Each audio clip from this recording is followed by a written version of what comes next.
today, the First Lady, and she's expressed a desire to sing our song. So, here's how we do it. I hope Gary hasn't forgotten the tune. I hope you haven't forgotten the words. I hope I haven't forgotten the words. And I hope you haven't forgotten the words. One, two, three. Take me out to the mall. Me out to the moon. Buy me some.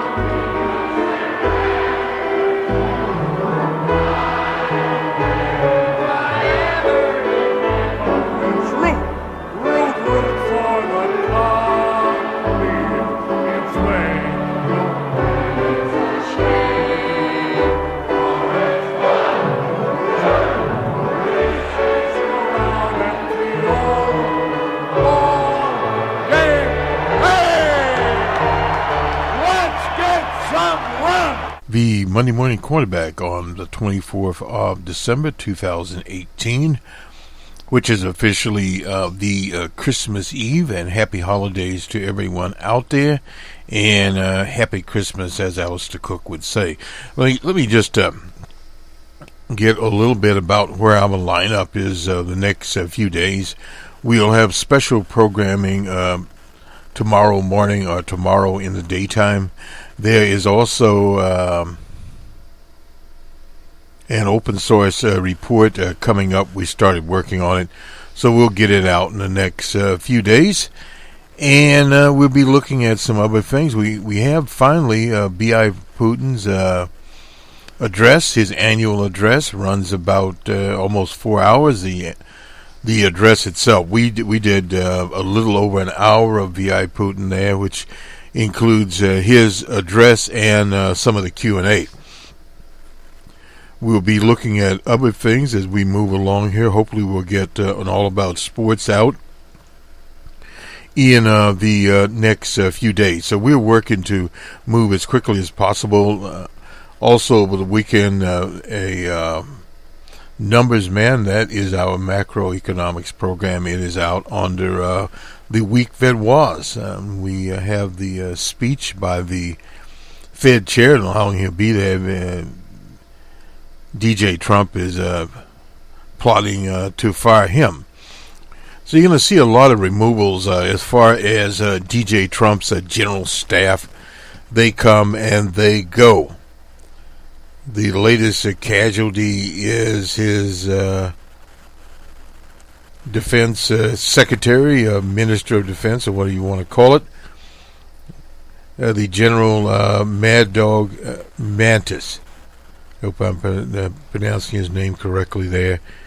He had, of course, been had a military position during the Obama administration, which DJ Trump pointed out, and he was removed by President Obama.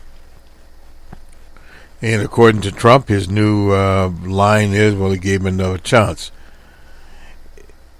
General Mattis was basically running the Wilsonian foreign policy, the same foreign policy that the Hillary Clinton and various others would have ran, and that doesn't work out in 2018. So in other words, you're starting to see a gradual shift. We'll look next year to see what is happening, or what will happen next year, if there's indeed a summit between DJ Trump and Kim Jong-un of the Democratic Republic of Korea, and what the progress will be on that particular peninsula. And also next year, another flashpoint would be what happens with Brexit. The UK government has already prepared a guideline, and if you go to our This Week in Economics posts, you can find that incidentally at bostonred.org. You'll see that appended to it, what the UK is telling people to prepare if there is no Brexit at all in March. So those are some of the things coming up. And on the front, so to speak, what is going to happen in the government shutdown, that will go at least to Thursday of this week and perhaps beyond that. Is there any incentive for DJ Trump to fold up? Well, he'd look very weak indeed, having laid off, furloughed, or whatever you want to call it, almost half a million workers, and cause absolutely chaos for the Christmas holiday. So if nothing is done this week, it will go into the new year, and the leader of the House, Nancy Pelosi, says she'll take care of it. So the only option DJ Trump has, if he waits, they will eventually get it done. Now, how long the government, that part of the government, is closed down, we don't know at this point in time. But the markets have not responded to it in a very, I guess what you call, favorable move. So thus you have that situation. We'll go now to the Lexington paper in Lexington, Herald Leader in Lexington, Kentucky. Before we do that, what we'll be featuring here, we'll of course have the Independent News Service, some articles from them, and the Public News Service, I should say, and we'll have some information from the Washington Post. There's an article there on David Hogg, if you remember David Hogg, a leader after the murders at the high school there in Florida. He's been taunted again by Laura Ingram. Anyway, to the Herald Leader, open and close, shut down, varying impacts on parks and tourists is the article here. The huddled masses are still able to visit the Statue of Liberty. The Grand Canyon is open for business. The government says other national parks will remain as accessible as possible. Although some roads at the Rocky Mountain National Park are closed as the snow goes unplowed. But while the Star Spangled Banner waves at Fort McHenry, in Baltimore, the gates of the War of 1812 landmark are locked. Tourists tracking to parks and historic sites across the U.S. on Saturday are seeing a mix of impact from the federal government's second shutdown in less than a year. Some attractions are staying open thanks to funding from states or charitable groups. Some parks you're welcome to take a hike, but you're largely on your own. At others, like the closed Gettysburg National Military Park, that's in Pennsylvania, you're out of luck. Utah State is paying staff at the Visitor Center at ACES and also at Arches, and also the Brazee Canyon and Zion National Parks. Arizona is ponying up to keep trails and shuttles and bathrooms open at the Grand Canyon. New York is footing the bill in New York State for the Statue of Liberty and Ellis Island for the third shutdown in 5 years. Many travelers have planned their visits for months in advance and haven't traveled from all over the world to get here. That is from Utah's Governor Herbert. He's a Republican. We want them to return home with memories of a magnificent vista and welcoming people and not locked doors. The shutdown is affecting 9 of the 15 cabinet-level departments, including Interior, which runs the national parks, Agriculture, which runs the national forests, and about 16,000 national park workers. 80% of the agency's workforce are being furloughed. The George H.W. Bush Library and Museum at College Station, Texas is closed, but the family grave is open. Interesting. The G.W. Bush Presidential Library in Dallas is open. but the archive services won't be available.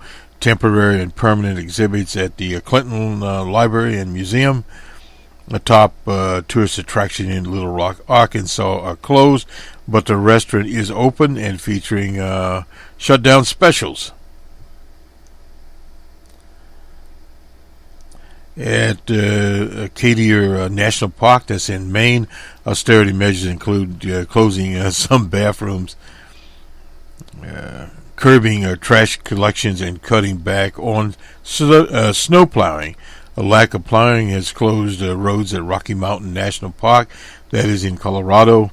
The fourth most popular national park in the country. The visitor centers are locked. This is really disappointing, said Sarah Schlesinger of Boulder, who went to the park with her two nieces from Florida who had never seen snow before. Well, they got a chance to see it. They just didn't get in. In, let's see, unplowed roads also hindered access to Crater Lake in Oregon and Mount Rainier. That's, of course, right outside of Seattle, Mount Rainier Park. Hotels, restaurants, and gas stations at Yosemite Park, that's in California, remained open and seemed unaffected by the shutdown. It's basically free to get into the parks, and people are coming and going as they please. That is from a cashier at El Porto Market near the entrance to the park. It looks like summer today, perfect weather for a government shutdown.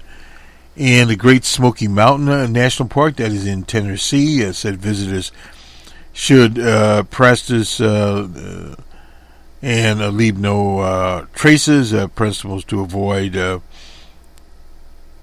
fouling up the park when no visitor services are available. The holiday period is typically one of the park's busiest weekends. Very interesting to know that.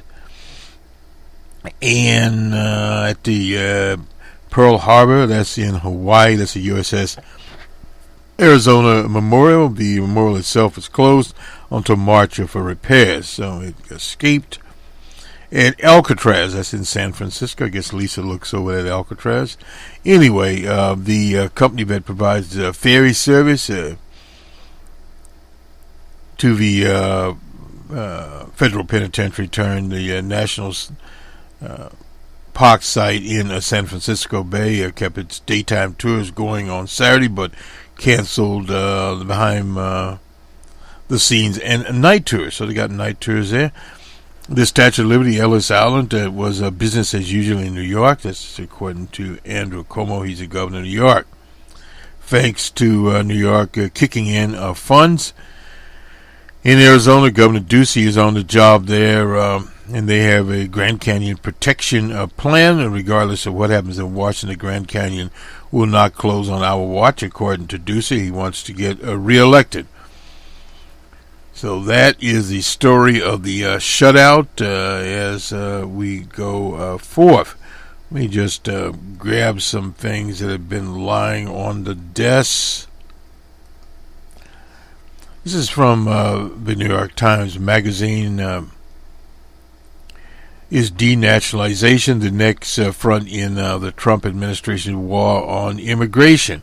They asked this question. This is by Sepp Wessler on the 19th of December.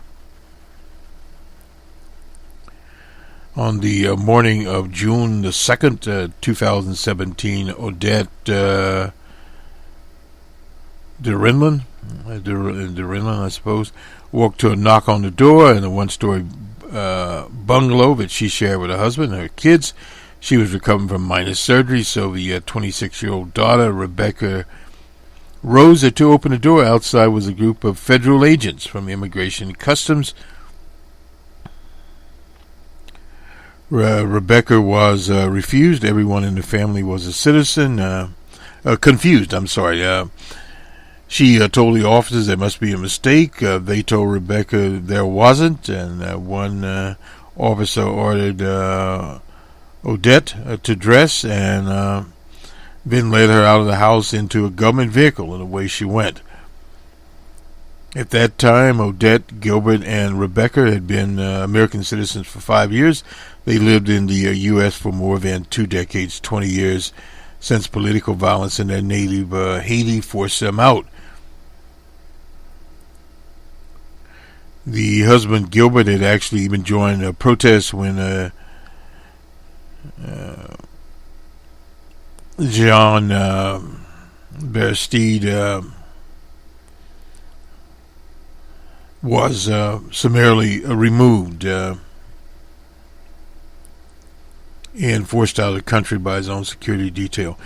Nonetheless, after several years in the U.S., Gilbert was granted a political asylum. He filed petitions for Odette and Rebecca, and in 2002 the couple applied for green cards. They worked as custodians and had 3 more children, eventually moving into a bungalow in East Lake, Florida, where they still live. The youngest child is now in high school, while another is studying elementary education nearby college. Another is in the Air Force training.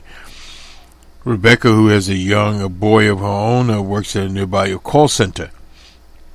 In 2012, Rebecca, Gilbert, and Odette finally applied to become U.S. citizens.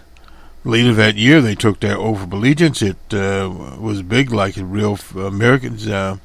We felt big like real Americans. Rebecca said Odette, too, felt a sense of a deep relief after becoming a citizen. But then the knock on the door, the officers were agents from Homeland Security's investigation, sprawling investigative unit within the within Immigration and Customs Enforcement. A week earlier, they told Odette she had been indicted in a federal court in Tampa. The Department of Justice claimed that in 1997, before her husband filed his asylum claim, Odette applied under a different identity. Her fingerprints and photo were part of an application for someone else. Eddie, what was his name? Orlando. A last name close to her mother's maiden name. After the application was filed, no one ever again appeared to pursue it. An immigration judge ordered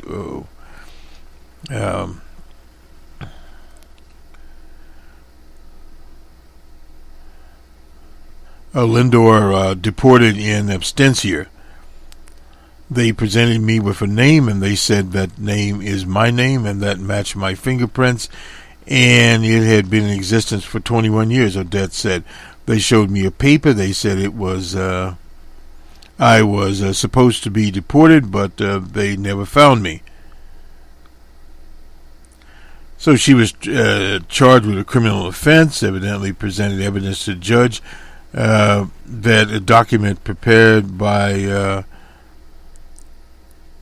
DeRaylan had hired people to help before she was granted asylum, was convicted criminally several years later for defrauding clients. So in other words, a fraudulent situation. The prosecution of naturalized American citizens like Odette DeRaylan is a sign immigration advocates fear of a new and gathering storm for immigration policy.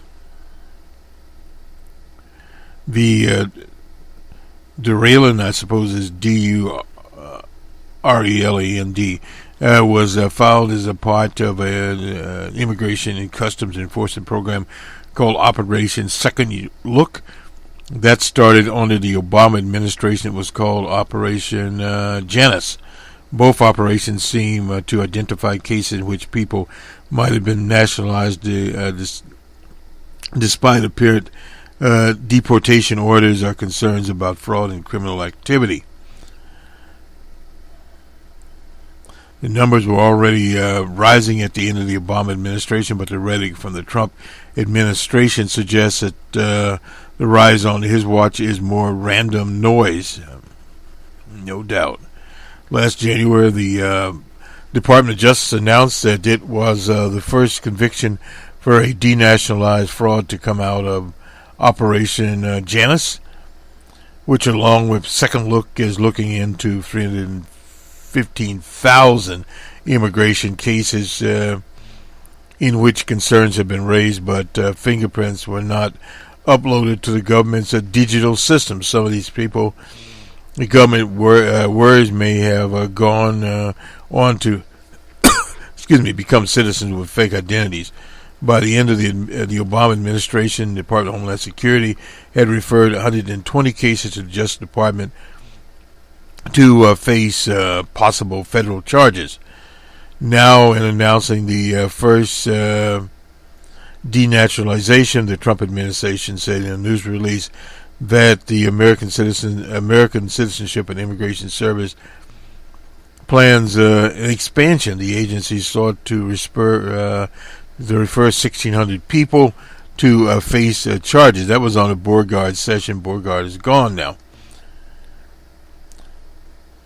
And let me finish this. It's a very long article. Let me finish it. For decades, American people have bragged and pleaded with their government for a lawful system of immigration that serves the national interest. A system that has as its forefront priority their safety, their well-being, etc. That's according to Sessions' very empty promises there. Revoking citizenships has been part of the American citizenship system since the early efforts to centralize that began in 1906. But as Patrick Villa, a historian, legal scholar at Yale, detailed in his 2013 book, Sovereign Citizens, Denaturalization and the Origins of the American Republic, what began as administrative cleanup soon became overly political. Within a few years, denationalization was being deplored against political subversives. Emma Goldman was a victim of that system. Government in 1909 stripped Emma of her citizenship, and she was eventually expelled and ended up in Russia. So there's been some outstanding cases here, and they go on, and this is what's happened. Effectively, it has, in my conversation with immigration advocates in recent months, nobody has been more aware to the threat of denationalization cases than, and I'm going to try to pronounce his name, who spent his days dashing between meetings with members of the Yemenis community near Detroit. State Department officials in Center, and then later in the U.S. Anyway, this is another long story here. Let me try to finish this up. I can get to the bottom of the page. Before she became a citizen, we're back to Deralen. Always knew if something happened, if she were convicted of some crime, she said she would be deported. She lived a careful life, and when she took the oath in 2012, that could be taken away, finally disappeared. I am an American, and she said, I am an American, and but even as she said it, she knew it was no longer true. So she said to the table, detention was a very scary place. Deralen told me when I got there, everybody was being deported, and I was thinking, I have nobody in Haiti. If I were to be deported to Haiti, I would be by myself. That is a scary situation there.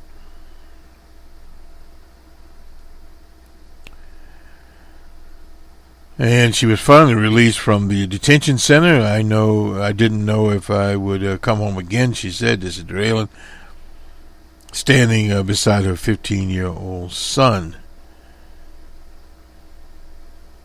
Gafuro. Anyway, that was her dilemma there. I thought we would bring that one forward. So a new way to get people out that they do not want to have. This is from the Atlanta Constitution. African farmers in Georgia reclaim agricultural roots. This was actually in August. Almost 1,600 acres in Albany-based collective farm were devoted to pecan trees. Harvest season could come as early as next week, but farmers already worried they'll see lower profits this fall. The Georgia pecans have become very popular overseas in recent years, particularly in China. So the tariffs have got them too. It jumped by 15%. Our farmers that can't afford to store their crops to wait for a better market, they have to sell on the market when they harvest. That is Shirley Sherrod. If you remember Shirley Sherrod, she was a government official that was fired during the Obama administration, and now she's executive director of the nonprofit Southwest Georgia Project, which helps connect hundreds of African farmers in Southwest Georgia to resources and education. She worked at the Department of Agriculture, a strong case there. On Monday, the Secretary, Sonny Perdue, he used to be a Georgia governor, announced details of the first phase of a $12 billion to aid farmers impacted by tariffs. A major part of the plan, USDA's Farm Service Agency is providing initial $4.7 billion. That's all been paid out now, but African American farmers are more likely to grow non-program crops versus subsidized commodity crops. There are 44,629 African American farmers in the U.S. That was in 2012. They account for 1.4% of the nation's farmers, and 90% live in 12 states in the South. And Sherrod is a former Georgia State Director of Rural Development for the USDA. She spent several decades helping African American farmers navigate the ups and downs of the industry. From 1969 to 1985, Sherrod and her husband Charles Sherrod operated a 6,000-acre community land trust in Lee County. Was one of the largest African American owned farms in the U.S. Then came the farm crisis in the 80s. The Sherrods were denied an emergency loan by the USDA. It was later determined that European farmers in the area had received comparable loans. Similarly, complaints against, amongst other African American farmers, became the focus of a class action. That was Pitford versus Glickman. Glickman was the Secretary of Agriculture. Found a historic bias resulting in decades of discriminatory practices by the USDA. A total of $2.25 billion in two phases was allotted to compensate tens of thousands of African farmers. In 2007, Sherrod received a reported 2011, $12.8 million award under the Pitford lawsuit, the largest paid to a single-family farm they purchased from a former plantation in Albany, Georgia, and re-energized their efforts to help African American farmers. African American farmers tend to have smaller farms. 80% have less than 180 acres. So that was a 2012 data there in the lower. And the lowest sales, 79% have an annual sale of less than $10,000 when compared to other farmers. They are some of these are some of the characteristics of African farmers, which organizations such as the Environmental Working Group have found to be a result of decades of discrimination. In 2010, when Sherrod served as the Georgia Director of Rural Development, a video was posted on a breadboard of her making a racist statement. This was about. She resigned under pressure, but when the full recording was released, it revealed that Sherrod's remarks had been presented out of context. Government officials offered her a new job. She declined. I went into the agency knowing that I was going into and determined to make changes, Ms. Sherrod said. I've always had to work from the outside. Much of the recent growth in African American farming can be attributed to outsiders such as Whitney J. She didn't grow up on a farm, but she came to understand the power of health food as a teenager when her mother grew ill. By the time she was a student at the University of Georgia, she was fully invested in the agricultural movement. She began researching the history of African land loss. The number of African farmers peaked in 1920 and declined 98% by the late 20th century.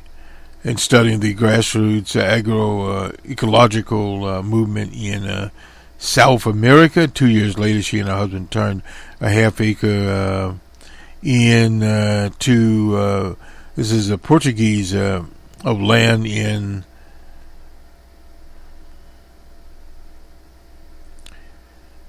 Portuguese Lafona. I'm not sure what this is, which they grow culinary and medical herbs as well as fruits and vegetables, including greens, peppers, beans, and more. So to me, it was important that foods I grow is super accessible to my folks. So the South East African American Organic Farmer Network, that's a 12-year-old organization that promotes prosperity and viability of African American farms in the Southeast. Jay has met a crop-like mind of African farmers.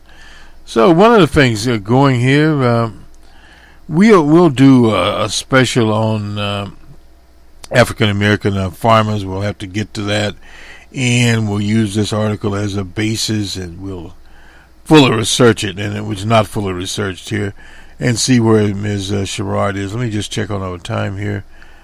A good woman. We got time to finish this up.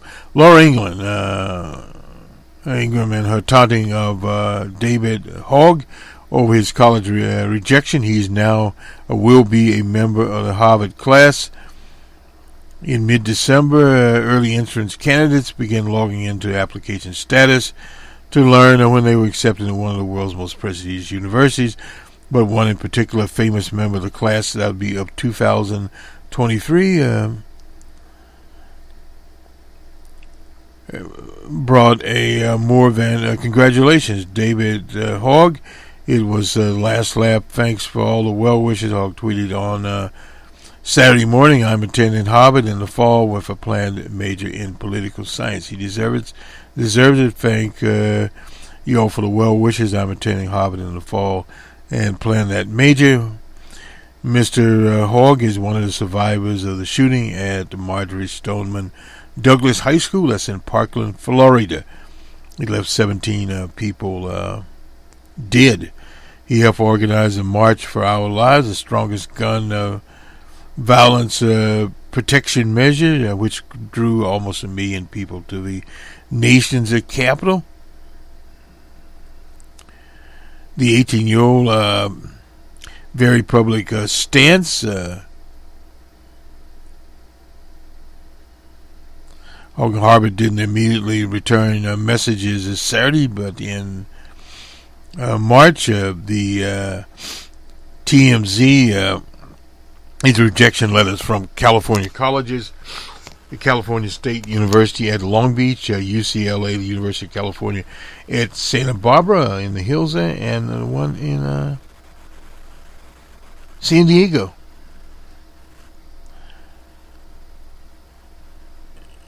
Anyway, nonetheless, his grade point was 4.1. There in the New York Times report, he had a 4.2 GDP and 1,270 SAT score. So that's where his numbers were there.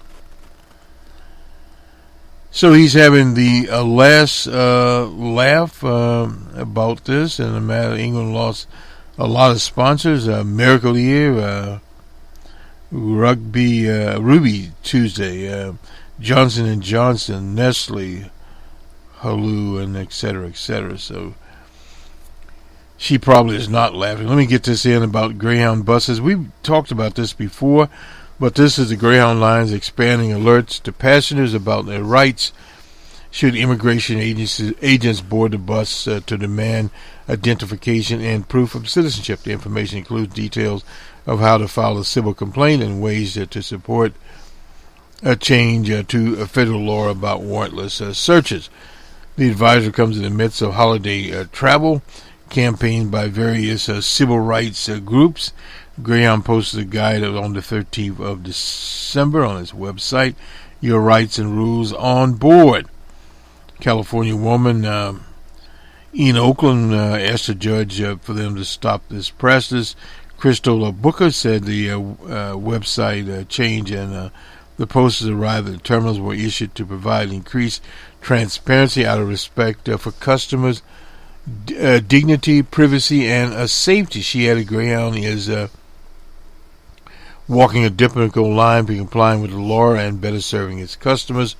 For that reason, the implementation is there. The American Civil Liberties Union is there, and Greyhound in October's statement said it understood customers concerned about the Border Patrol, adding, but while it neither cooperates nor supports the action, the Border Patrol intends to comply with federal law. In November, Hotel 6 agreed to pay $8.9 million to settle a class action in a federal court that alleged employees of two Phoenix properties provided personal information of several Latino guests to immigration officials without a warrant. So that's one of the reasons Greyhound is doing this, not from the kindness of their heart. The Border Patrol, part of Customs and Border Protection Agency, said its practice of targeting bus stations, other transportation hubs for human smuggling and drug trafficking is decades old, and the frequency, etc., etc. Critics of the stop said Greyhound also had a history of upholding its customers' civil rights and serving. Most famous is a vehicle for the Freedom Rides, who in 1961 traveled on Greyhound buses to challenge segregation in public transportation in the South. So, this is a story. This is from the Washington Post. To the NFL scores here, the Hawks were in the Motor City, Hawks 98-95. The Wizards were at the Pacers in Indiana, Pacers 105-98. The Hornets were at the Celtics in the Garden. Boston won 19-103 for the Hornets. The Suns were in New Jersey, Nets 111-103. The Bulls of Chicago were in Cleveland. The Bulls 112-92. The Heat and Magic, it was all Heat. The Heat 115-91. The Pelicans were out west. Kings 122-17 for the Pelicans. The T-Wolves were at the Thunder. 2-point game there. T-Wolves 114-112 for the Thunder. I guess the Thunder didn't have any lightning in their pocket. The Clippers and Warriors won 29-127. 2-point game there also. And in overtime, the Mavericks and Trailblazers in Portland. Trailblazers 121-118. And finally, the Grizzlies and Lakers in Los Angeles. It was the Grizzlies 107-99.